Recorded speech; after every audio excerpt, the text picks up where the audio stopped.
Assalamu alaikum wa rahmatullah, Ramadán Mubarak, ya en esta segunda semana de Ramadán, ya casi en el cenit del Ramadán. Me apetece mandaros un gran saludo de paz y muchas bendiciones y retomar nuestra cita con el comentario de Surat al-Kahf, con Sura de la Caverna, este comentario que tenemos todos los sábados a las 4:30, hoy en un formato que no será puramente directo, sino un semidirecto, porque me tendréis en el chat, pero por motivos profesionales pues no he podido estar en directo con vosotros. Pero de todas formas lo tenéis grabado, funciona igual y bueno, pues os voy a contar un poquito sobre la Sura de la Caverna, los siguientes versículos que vamos a analizar y me parece interesante. Os digo también que podéis dejar vuestras preguntas en el chat que tenéis a la derecha y que puede ser un buen elemento, y si no, dejad las preguntas en comentarios y encantado os responderé, bueno, pues a lo que pidáis. En la próxima sesión pues intentaré ofreceros también eso. Bueno, pues hoy nos vamos a dedicar a la parte como más escatológica, la parte como más compleja que tiene esta sura, una de las complejas, que engarza precisamente con la parte más conocida, que es la historia de Musa y el Heather, pero que esta es una parte muy importante por todas las referencias intertextuales bíblicas que hay dentro. Es una parte bastante interesante en nuestro análisis, como os decía, desde la antigüedad tardía. Si visteis el vídeo anterior, pues ya sabréis lo que es, cómo funciona, en qué lógica aparece. Y mi idea era un poco pues enseñaros en esta línea pues un poquito el tema, cómo se enfoca, etcétera, etcétera. Y hoy vamos a analizar como cuatro grandes bloques, cuatro grandes bloques. Uno es el primero es el de la guía, el castigo, la recompensa, que ocuparía desde el versículo número 27 de la ley del 27 de Sura Kaf hasta la 31. Las parábolas, por eso os digo que pueden ser 3 o 4. Las parábolas, una es la historia de los dos hombres y las viñas, que va de la ley 32 a la 44. La historia de la llamada vida mundanal, que va de la 45 a la 49. Y después vendría la rebelión de Iblis, que solo son dos aleyas, pero ¿qué dos aleyas? La 50 y la 51. Y después el juicio y el castigo de los cafres, que iría de la aproximadamente, pues bueno, pues iría de la 52 a la 59. Esta es una parte pues de transición entre las tres grandes historias. Como sabéis, la primera gran historia era la de los durmientes de Éfeso, los compañeros de la caverna, como se le conoce. La segunda gran historia es la de Musa y el Heather, la experiencia, digamos, iniciática del propio Musa cuando va a los confines del mundo, al Mashmu al-Bahrein, como se dice en el texto coránico. Y la tercera, pues que sería la historia de Dhul-Qarnayn, que como veremos en la última sesión de nuestro comentario, es una historia riquísima.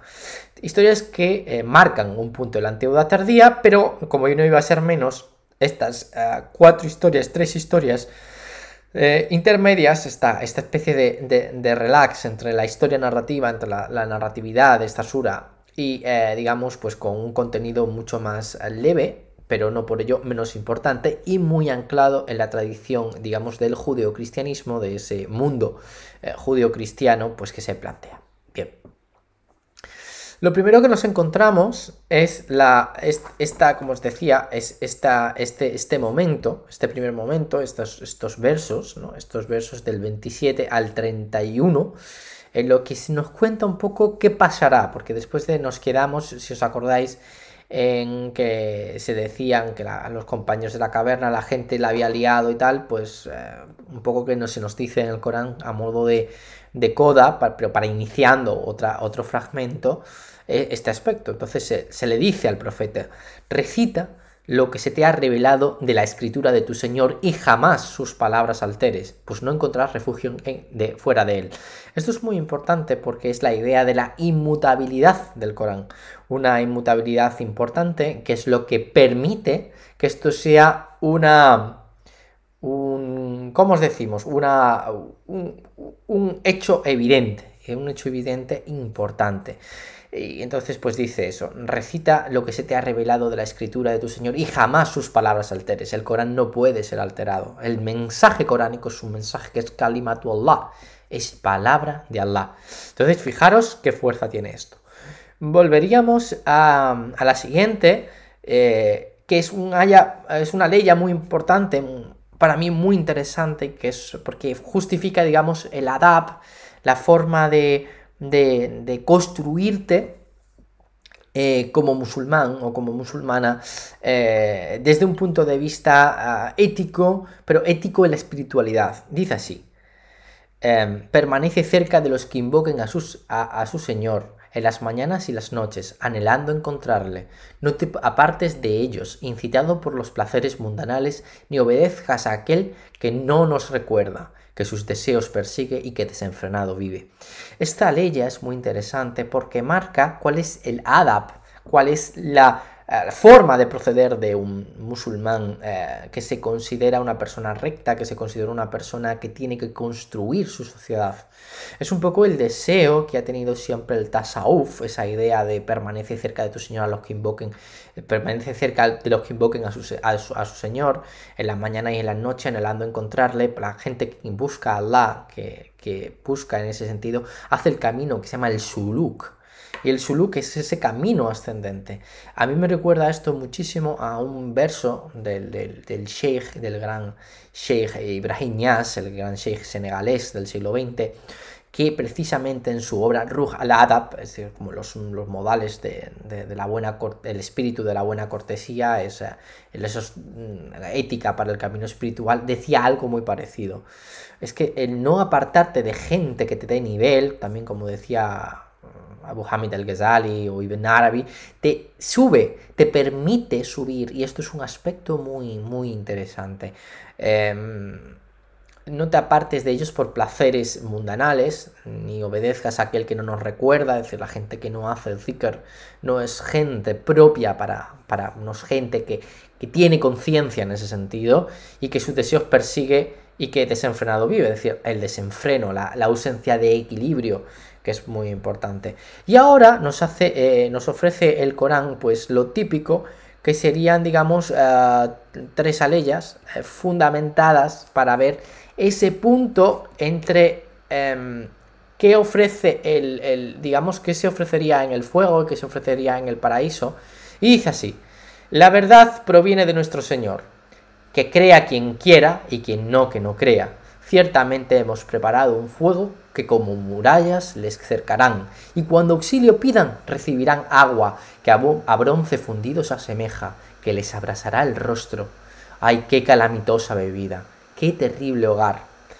Y en cambio, las personas que han obrado justamente, que han sido de los salihin, que han sido la gente que se ha comportado en otra dimensión, se le dice: para ellos serán los jardines del Edén, donde arroyos fluyen bajo sus pies, donde se adornarán con áureos brazaletes, y vestirán ropajes de seda verde y grávidos brocados yaciendo en almohadones. ¡Ay, qué excelente recompensa! ¡Qué espléndido sosiego! Si veis, es una interpolación, es decir, es una comparación entre los del fuego. Van a experimentar, digamos, el propio fuego y van a experimentar la ausencia de Allah en propio sentido, entrando en un mundo en el que serán, digamos, tormentos físicos, pero por otra parte una cosa terrible, porque será la ausencia de Allah. Mientras que el paraíso, mientras que el Jannah, los jardines del Edén, ¿no? El Jannatu el-Dan, que es una idea muy importante porque esto aparece en elementos, por ejemplo, como los signos de San Efrén, por ejemplo, o en muchísima literatura previa, o aparte del famoso Génesis, pues el libro de los jubileos, etcétera, etcétera. Esta idea de que el jardín del Edén tiene un punto muy, muy importante porque siempre fluyen arroyos bajo sus pies, es decir, siempre el mundo edénico estará refrescado frente al fuego, y donde ellos se adornarán con brazaletes de oro, áureos brazaletes, y vestirán ropajes de seda verde con grávidos brocados. Es decir, siempre el verde es un color que, aparte de ser el color favorito del profeta Muhammad, sallallahu alaihi wasallam, es un color especial que tiene esa connotación del paraíso, del verdor, del florecer. Y como dice, pues eso, grávidos brocados, pues yaciendo en almohadones, ¿no? Esos grávidos brocados yaciendo en almohadones, muy importante, porque eso yaciendo en almohadones, pues significa en ese sentido, pues esa comodidad del paraíso, ¿no? Y ahora el Corán nos invita a reflexionar sobre las famosas parábolas, ¿no? Una vez que se nos ha dicho qué pasará a los que hacen el bien y el mal, pues siempre se nos plantean, y se nos plantean como dos parábolas, dos ejemplos, dos historias. La primera es la de los dos hombres y las viñas. Esta es una historia muy interesante. Es una historia muy interesante porque, según Said Reynolds en su libro The Bible and the Quran, nos dice que tiene mucho que ver con la parábola de Lucas 12, en el Evangelio de Lucas, en la 12, que es una parábola que habla precisamente también de esa excelencia a la hora de lo que se te da, pues construir, ¿no? Y aparece y esta misma idea de la viña, bueno, pues de la humildad, aparece también pues en Corán 3:117, 36, 13, 29, 68, 17, 33, con la idea de glosar que el viñedo es un símbolo de la prosperidad porque da la uva, que es imaginaos, en el desierto es muy apreciada, pero también es un elemento de comercio importante. Entonces sí que aparece esta historia, es una historia importante en ese sentido, ¿no? Os leo un poco cómo va esta parábola, ¿no? Va de la 32 a la 44. Dice así: cuéntales la historia de los dos hombres a los cuales les dimos viñedos rodeados de palmerales por trigales separados. Los dos viñedos dieron fruto y nada falló, e hicimos surgir un arroyo entre ellos. La idea de la puesta en escena, una puesta en escena que se da, pues los viñedos rodeados de palmerales. Estamos en un espacio en el que además hay palmerales con sombra, con agua y por trigales, es decir, también tenemos por una parte el dátil, tenemos por otra parte el trigo para poder hacer pan, el dátil y la viña. Los dos viñedos dieron fruto y nada falló, e hicimos surgir un arroyo entre ellos. Uno de ellos abundantes frutos tuvo, y así le dijo a su amigo con quien dialogaba: yo tengo más riqueza y más seguidores que tú. Me hace gracia porque la idea de seguidores, de compañeros, parece que está sacada para que en nuestros tiempos hoy en día con las redes sociales. Yo tengo más seguidores que tú, por lo tanto tengo más poder que tú, lo cual es muy, muy, muy curioso, ¿no? Entonces, y así fue a su viñedo tan altivo, diciendo: no creo que jamás se marchite, ni tampoco creo que ocurra a la última hora, pues si fuere llevado ante mi señor, debería encontrar algo mejor que esto. La idea del orgullo y la falta de taqwa de este personaje, del personaje del rico, supuestamente si hacemos una analogía con Lucas 12, la idea del rico, es decir, de una persona que no tiene ningún tipo de problema, que tiene su risk dado, que vive muy bien, se encuentra con este problema. Es un problema notorio, creedme, ¿no? Es un problema notorio en el que, bueno, pues se nos dice eso, ¿no? Entonces él dice que no pasará nada, ¿no?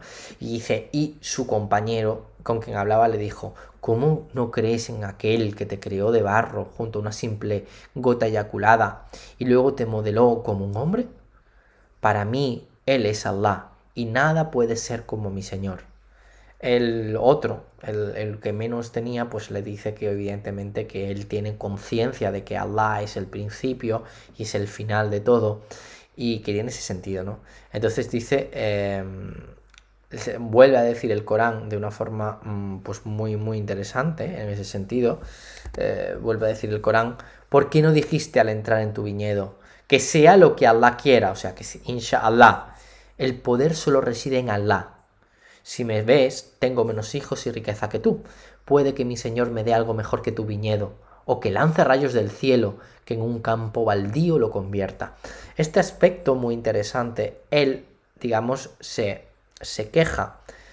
Se queja además por una cosa muy sencilla, se queja porque si el otro estilo tiene todo, tiene amigos, tiene riqueza, tiene hijos. Eso, el Corán marca mucho el tema de los hijos porque es una forma de heredar, pero Allah dispone el qadar de cada uno como es y hay que aceptarlo.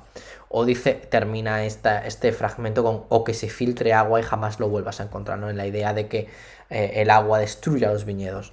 Pero el Corán nos dice que el orgullo hizo caer, y este es el engarce con toda la historia de Iblis, el orgullo, la idea de la extrema, el extremo celo, la extrema confianza en sí mismo, el reino del nafs, dice así, y así fueron destruidos sus frutos, y por la mañana se lamentaba de lo mucho que había gastado, y las parras estaban caídas ante lo que dijo, ojalá no hubiera asociado a mi señor con nada. No hay quien encuentre ayuda fuera de Allah, no podrá defenderse a sí mismo. La única protección es Allah, la verdad, al-Haq. De él es la mejor recompensa, de él es el mejor final. Esta historia lo que nos plantea es precisamente, otra vez nos vuelve a plantear lo mismo, es decir, se nos dice que la persona al final se arrepiente, pero ya de nada le sirve, porque además no se está arrepintiendo con tauba. Es decir, al final lo que se está es lamentando de la suerte que tiene, no está volviendo a la rahma de Allah, por lo tanto no le queda nada. Solamente en Allah está la protección, solamente en Allah está la suficiencia. Allah es kafi, Allah es, digamos, es el wakil. Entonces, en ese sentido, cuando dice, ¿no? A mí me gusta mucho cuando dice que es al-Haq, porque es la única verdad. Entonces, imaginaros. Entraríamos ahora en la segunda de las historias, que es la historia de la vida mundanal, y que Speyer y Gabriel Said Reynolds y Le Coran des Historiens nos sitúan bastante en una reminiscencia en la Mishnah, que como sabéis es un libro de leyes del judaísmo, y en la Mishnah, en el libro de Avot, en 6.9, donde se habla pues de una frase que es impactante y que va a marcar un poco el ritmo de esta historia de la vida mundanal, porque se dice, después de la muerte solo queda la Torá. O sea, después de la vida mundanal solo queda la Torá, en el sentido de eso lo dicen los rabinos. Entonces, en este sentido, se toma en este pequeño fragmento, es un pequeño fragmento muy interesante, que es del 45 al 49, que se dice, cuéntales la historia de la vida mundana, que es como agua, que es dada por el cielo, que a la vegetación de la tierra moja y luego se resecan y el viento las dispersa. Qué poderoso es Allah sobre todas las cosas. La vida mundana evidentemente es como el agua, en que es una bendición, porque podemos vivir, podemos disfrutar, podemos gozar, podemos disfrutar de la creación de Allah. Mientras tanto que a la vegetación de la tierra moja, es decir, que puede ser fecunda, pero sin embargo se seca, está la muerte. Y el viento pues la acaba dispersando, el viento acaba quitando la posibilidad, acaba mandando ese agua hacia bien lejos, ¿no? Entonces dice, a continuación dice, la riqueza y la descendencia mundanas son adornos, pero lo que perduran son las buenas obras, que recibirán de su Señor una gran retribución. ¡Qué buena espera! El día que movamos las montañas y se allane la tierra, agruparemos a todos. No nos olvidaremos de ninguno. Aquí está haciendo una referencia al día del juicio. Y ahora empieza la típica imaginería en el Corán, en el día del juicio, de alineados en filas ante tu Señor, ahora regresáis, tal y como os creamos por primera vez. ¿Acaso pensasteis que nos llamaríamos? Y aquí hace una lectura del otro que decía, yo no creo en la última hora, a mí me da igual porque mis acciones son vivir bien y ya está. Y le dice, se les presentará la sentencia y a los criminales con tanto miedo por lo que se dirá, les oirás gimotear. ¡Ay de nosotros! Pero ¿qué clase de sentencia es esta que no olvida nada? Ni grande ni pequeño, evidentemente, el juicio, intentar retribuir toda la vida, no simplemente por las cosas, ¿no? Entonces se dice, pues tú no has cumplido. Dice, y allí se confrontarán con lo que hicieron, y es que tu Señor no es injusto con nadie. Esta idea de la injusticia también es muy importante porque se plantea una y otra vez en ese sentido. Es una idea muy muy poderosa, muy muy fuerte en el sentido de que Allah subhanahu wa ta'ala no es injusto. Y entramos en el punto de este fragmento que para mi juicio es el más importante, a pesar de que sean pues un par de versos, ¿no? Un par de ayats, ¿no? Porque nos encontramos la historia de la postración ante Adán. Parece interpolado, pero tiene mucho sentido. Hemos estado hablando de orgullo, hemos estado hablando de gente que vive, que quiere simplemente ellos, que no piensan en las órdenes que Allah subhanahu wa ta'ala ha dado, aunque sean extrañas, ¿no? Fijaos en esta ley. Y así cuando les dijimos a los ángeles, postraos ante Adán, y todos se postraron excepto Iblis, que era uno de los jinn, y se rebeló contra el mandato de su señor. ¿Acaso vosotros le tomaréis a él y a sus descendientes como amigos en lugar de a mí? Ellos son vuestros enemigos. ¡Ay, qué mal pacto para los impíos!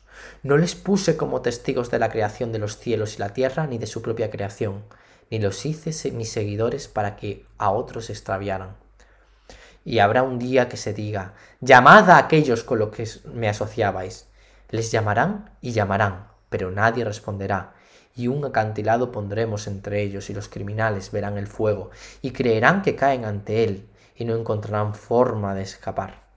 Es muy interesante en ese sentido, porque este fragmento que reúne pues no solamente la caída de Iblis, la caída de Lucifer, con el punto, digamos, interesante, con el punto que relaciona esa propia idea de los ídolos, es un tema que aparece anteriormente en el Corán, aparece en la sura séptima, las aleyas 11-12, y que proviene de una larga tradición de glosa teológica, pues diferente. Yo tenía por aquí pues fragmentos que me gustaría leeros, especialmente vamos a empezar pues con diferentes fragmentos de la Biblia y de los apócrifos. Por ejemplo, os voy a leer uno de un apócrifo siriaco que se llama pues la cueva de los tesoros, que también se conoce como el Apocalipsis de Moisés.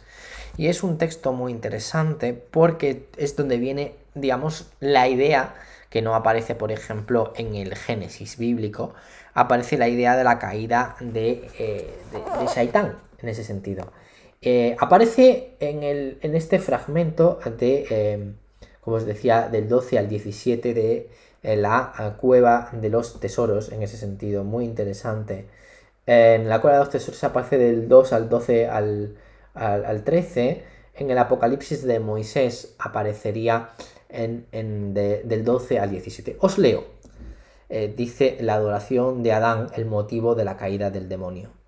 El diablo entre lágrimas replicó: Adán, toda mi hostilidad, envidia y dolor vienen por ti, ya que por tu culpa fui expulsado de mi gloria y separado del esplendor que tuve en medio de los ángeles. Por tu culpa fui arrojado a la tierra. Y Adán le contestó: ¿pero qué te he hecho o qué está en mi culpa si no te había conocido? Insistió el diablo: ¿qué estás diciendo? ¿Que no has hecho nada? Sin embargo, por tu culpa fui arrojado. Precisamente el día en que fuiste formado, me arrojaron de la presencia de Dios y me expulsaron de la compañía de los ángeles.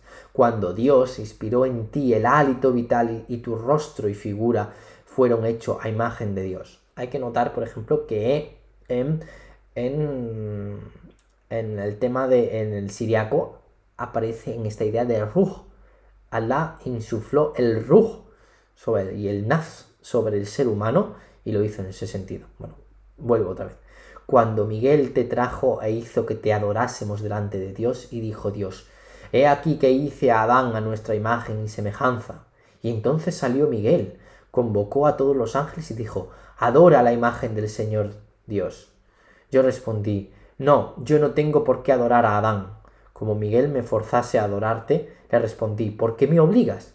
Y no voy a adorar a uno peor que yo, puesto que yo soy anterior, a cualquier criatura, y antes de que él fuese hecho, ya había sido hecho yo. Él debe adorarme a mí y no al revés. Al oír esto, el resto de los ángeles que estaban conmigo se negaron a adorarte. Miguel me insistió: adora la imagen de Dios, y contesté: si se irrita conmigo, pondré mi trono por encima de los astros del cielo, y seré semejante al Altísimo. El Señor Dios se indignó tanto contra mí y ordenó que me expulsaran de los cielos y de mi gloria junto a mis ángeles. De esta manera fuimos expulsados por tu culpa de nuestras moradas y arrojados a la tierra. Al instante me sumí en el dolor, porque había sido despojado de toda mi gloria, mientras que tú eras todo mimos y alegría. Por eso comencé a envidiarte, y no soportaba que te exaltaran de esa forma. Asedié a tu mujer, y por ello conseguí que te privaran de todos tus mimos y alegrías, los mismos que había sido yo privado anteriormente. Fijaos qué cosa más interesante. Esta es una narración, pues eso, desde de la Cueva de los Tesoros, del llamado Apocalipsis de Moisés, en el que se nos cuenta la caída explícita, mucho más parecida a la coránica. Y hay un punto muy interesante, es por qué Shaitán, o en este caso Iblis, tiene esta actitud, que no es una actitud puramente maligna, sino que forma parte de un plan de Allah Subhanahu wa Ta'ala para construir, digamos, ese sentido. Pero es cierto que la actitud propia o la actitud voluntarista de Iblis hacen que el ser humano sea un ejemplo de cómo se debe entregar. El ser humano es abd, Adam es un siervo, es una persona que reconoce a Allah Subhanahu wa Ta'ala, mientras el Shaitán cree ser el guardián de la ortodoxia porque no conoce la parte del Gaib. Y esto es muy importante porque está muy poco conocida esa parte del Gaib, que es la que permite que Allah Subhanahu wa Ta'ala disponga cosas que nosotros ni siquiera sabemos que existen. Esto forma parte del misterio del Sirrul Akbar, del gran secreto que Allah Subhanahu wa Ta'ala tiene y no comparte porque es su naturaleza divina. El Shaitán, a pesar de su gran nivel, al Iblis, a pesar de su gran nivel, a pesar de ser el rey de los genios, ser casi un ángel, él se encuentra con esa paradoja. Él quiere comprender, su orgullo le hace caer. No acepta ese gaib, no acepta el qadar, no comprende porque el ser humano, porque es falible, porque es finito, porque tiene capacidad de voluntad y de elección, puede permitirse este hecho. Esto, por ejemplo, me parece muy interesante porque aparece, por ejemplo, os voy a contar la idea de que Adán es un ser especial. Aparece precisamente en la Biblia, en los Salmos, os voy a leer, en el Salmo número 8, del 6 al 4, dice, aquí está, perdón, es del 4 al 6. Cuando contemplo tu cielo, obra de tus dedos, la luna y las estrellas que has dispuesto, ¿qué es el hombre para que te acuerdes de él? El hijo de Adán para que te ocupes de él. Lo has hecho poco menos que un Dios de gloria y esplendor lo has coronado. Le has dado poder sobre las obras de tus manos. Todo lo has sometido bajo sus pies. Este aspecto, que es la idea del califato, el califato se le da al ser humano por una cuestión de ser finito, que intente no mostrar orgullo en ese sentido, que adopte esa actitud de humildad frente al dictamen divino. Hay un punto muy importante a mi juicio dentro de toda esta historia, dentro de todo lo complejo que supone para nosotros todo esto, y es precisamente, os contaré un poco, tiene que ver pues con la articulación final, bueno, pues de toda esta historia, porque esta historia al final lo que nos está planteando es al final que el ser humano puede, puede salvarse gracias a su imperfección, a pesar de que Adán es un insan al-kamil, como decía Ibn Arabi, como decía su discípulo Abdul Karim al-Jili. Es un insan al-kamil porque representa la perfección de lo finito. Y esa perfección de lo finito se opone con un shaitán que es la ortodoxia, que es la literalidad.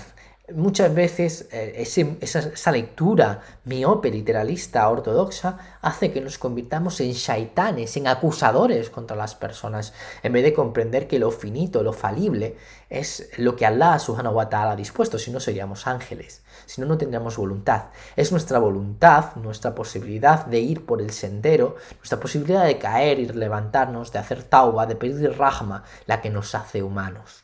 Y eso es un punto muy interesante dentro de toda esta historia, dentro de toda esta historia coránica, porque engarza con estos dos últimos versos, porque cuando se dice aquel día que se os llame y se os diga llamad a aquellos con los que me asociaba, y se refiere a los shaitanes, ¿no? Entonces dice, y a los ídolos, ¿no? Y les llamarán y llamarán, pero nadie responderá, evidentemente, porque el poder solo pertenece a Allah. El, es la cuata, solo pertenece a Allah subhanahu wa ta'ala, es decir, no hay poder que no pertenezca a Allah el excelso. Porque vemos que en este juicio es un evento de la impotencia ante los que se creían autosuficientes. Si volvemos al tema del orgullo, el shaitán se creyó autosuficiente, se creyeron autosuficientes los demás, se creyeron autosuficiente el señor de la viña, se creyeron autosuficiente aquellos que construían la caverna, y el problema grande del orgullo, del querer saber, de ese planteamiento de querer incluso responder a qué es el mal. El mal es mucho más complejo, el mal es mucho más difícil que comprender lo básico, que comprender ese aspecto. Entonces, tiene una gran fuerza cuando analizamos una obra como, bueno, pues a mi juicio, como esta, que es magnífica, ¿no? Pues esta obra, este fragmento es magnífico porque se plantea en ese sentido, ¿no? Se plantea en ese sentido. Vamos a terminar, pues, con este fragmento casi final, ¿no? Y nos invita al castigo de los cafres, pues que es prácticamente, ¿no? Se dice, así hemos presentado en este Corán toda clase de ejemplos a la humanidad, pero de todos los seres es el ser humano el que tiene ganas de polemizar, porque al final ese orgullo es el propio de tener voluntad. Todo esto es una gran paradoja. ¿Cómo podemos explicar las caídas y las subidas de la gente? Podemos caer, caemos, nos equivocamos, pero tenemos la posibilidad de pedir gafara, de pedir limpieza, olvido de las faltas, ¿no? Y se dice así, y ahora que la guía les llegó, o sea, cuando han descendido los mensajeros con sus risalas, ¿qué es lo que les impide a la gente que se olviden sus faltas, si bien podrías ocurrirle lo mismo que a los antiguos o aniquilarlos enfrentando un terrible castigo? Esto es una cosa muy interesante, es decir, ahora que tienes guía, ahora tienes que seguir la guía, y esto es el punto central de este fragmento. Y dice, hay alguien, bueno, dice, ¿acaso no enviamos a los mensajeros como portadores de buenas nuevas y advertencias? Es la idea de Bashira, ¿no? La idea de buena nueva, y también la idea de tazkira o de advertencia o de todo lo que tiene que ver con la recuerdo. Y les disputan los cafres con falsedades, refutando la verdad, ridiculizando mis aleyas y advertencias. Esto Allah subhanahu wa ta'ala plantea un punto que los cafres tienden a reírse, tienden a ridiculizar, porque si os acordáis, el contexto de esta ley ya es que los Quraysh le exigen a Muhammad que por qué creen cosas de los antiguos si eso son tonterías, y no creen los dioses que son los auténticos dioses que tienen ellos, ¿no? Entonces dice, hay alguien tan injusto que aquel que recordándole las aleyas de su señor y desviándose y olvidando lo que hizo por él, le da la espalda. Sellamos sus corazones y ensordecimos sus oídos para que no lo entiendan. Aún les llames a la guía, jamás serán bien guiados. Y esto es la idea de que Allah subhanahu wa ta'ala, hay gente a la que le ha sellado el corazón, hay gente que no puede encontrar la guía porque son gente que está totalmente separada por ese mundo. Esa rahma no termina de llegar. Esa rahma, porque ellos no reconocen la realidad, no reconocen la hakika, no reconocen la presencia. Y aquí es donde aparece el más indulgente es tu Señor, el poseedor de la rahma. Si ahora les diera lo que se merecen adelante el castigo. Y dice, ay no, que tienen una cita de la que no podrán escapar. La idea de que tienen una cita de la que no podrán escapar es la idea de, dejad confiaros, que no sabéis cuándo llegará. Y aquellos pueblos que destruimos cuando se corrompieron, tienen antes tiempo antes fijamos su destrucción. Es decir, la corrupción al final está marcada por Qadr y es una cosa importante. El sentido fundamental de esta sura es explicarnos que el mal no es una cosa extra de la realidad o no es construida, sino que el mal es ontológico, es decir, al final el mal proviene de la propia naturaleza, dualidad de la naturaleza, el propio movimiento de la naturaleza de creación, destrucción, del bien y del mal. Si no hubiese ese mal, no podría plantearse la idea del Khair de Allah, de un Allah al-Azim, en ese sentido. Entonces, estos pueblos vienen condenados por un tema de, pues de caída, en el sentido de la corrupción que tuvieron. Se les manda un mensaje y ellos dicen que no. Entonces, es muy complejo en este aspecto volver a pensar o repensar este aspecto. Esto se complementará con la historia de Musa y el Khadr, porque encontraremos ahí la explicación ante el mal cotidiano, incluso ante un tipo de mal que es el mal sacro y que generará bastantes problemas a la hora de plantear este hecho. Esto lo dejaremos para la próxima sesión de comentario de esta sura Al-Kahf para el próximo sábado. Y bueno, yo espero que os haya gustado esta explicación de estos fragmentos, de este fragmento central antes de entrar en las dos grandes historias, la de Musa y el Khadr y la de Zulkarnain, la de Alejandro, para pues un poquito para poder plantear o replantear un poco cómo se plantea, ¿no? Entonces, en ese sentido, pues poder plantear ese aspecto que tiene o que tendríamos que ver en ese sentido. Bueno, pues yo os voy a dar auténticamente las gracias por haber visto este vídeo. Si queréis o si tenéis alguna pregunta podéis dejarla en comentarios y yo os responderé y en el próximo vídeo incluso podemos dedicar unos minutitos a glosar esas preguntas, esas dudas.